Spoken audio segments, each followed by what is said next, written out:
My name is Donovan Livingston, and I came to address you in the best way I know how, but you have to forgive me. I have to take this moment in for a little while. When I spoke in my high school graduation several years ago, my high school English teacher threatened to replace me on the program or cut my microphone when she found out that I was interested in doing a poem as a part of my remarks. So I am eternally grateful for being able to share this piece of myself in my most authentic voice with you this afternoon. So, spoken word poetry. It insists on participation, so if you feel so compelled, snap, clap, throw up your hands, rejoice, celebrate. Class of 2016, this is your address, and this is your day. Education, then, beyond all other devices of human origin, is a great equalizer of the conditions of men. Horace Mann, 1848. At the time of his remarks, I couldn't read, I couldn't write. Any attempt to do so, punishable by death. For generations, we have known of knowledge's infinite power, yet somehow we have never questioned the keeper of the keys, the guardians of information. Unfortunately, I've seen more dividing and conquering in this order of operations, a heinous miscalculation of reality. For some, the only difference between a classroom and a plantation is time. How many times must we be made to feel like quotas, like tokens and coined phrases, diversity, inclusion? There are days I feel like one, like only, a lonely blossom in a briar patch of broken promises, but hey, I've always been a thorn in the side of injustice, disruptive, talkative, a distraction with a passion that transcends the confines of my own consciousness, beyond your curriculum, beyond your standards.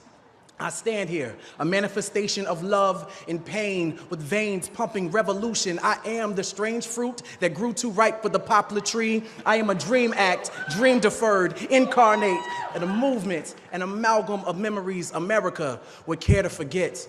My past alone won't allow me to sit still, so my body, like my mind, cannot be contained. As educators, rather than raising your voices over the rustling of our chains, take them off, uncuff us, unencumbered by the lumbering weight of poverty and privilege, policy and ignorance. I was in the 7th grade when Ms. Parker told me, Donovan, we could put all of your excess energy to good use. And she introduced me to the sound of my own voice. She gave me a stage, a platform. She told me that our stories are the ladders that make it easier for us to touch the stars. So climb and grab them. Keep climbing, grab them. Spill your emotions in the Big Dipper and pour out your soul. Light up the world with your luminous allure. To educate requires Galileo-like patience. Today, when I look my students in the eyes, all I see are constellations. If you take the time to connect the dots, you can plot the true shape of their genius shining in their darkest hour. I look each of my students in the eyes and see the same light that aligned Orion's belt in the pyramids of Giza. I see the same twinkle that guided Harriet to freedom. I see them. Beneath their mask and their mischief exists an authentic frustration and enslavement to your standardized assessments. At the core, none of us were meant to be common. We were born to be comets, darting across space and time, leaving our mark as we crash into everything. A crater is a reminder that something amazing happened right here, an indelible impact that shook up the world. Are we not astronomers searching for the next shooting star?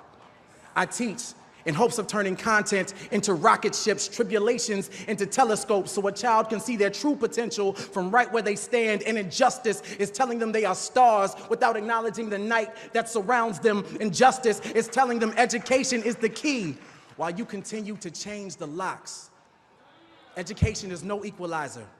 Rather, it is the sleep that precedes the American dream. So wake up, lift your voices until you've patched every hole in a child's broken sky. Wake up, every child, so they know of their celestial potential. I've been the black hole in a classroom for far too long, absorbing everything without allowing my light to escape. But those days are done. I belong among the stars, and so do you. And so do they.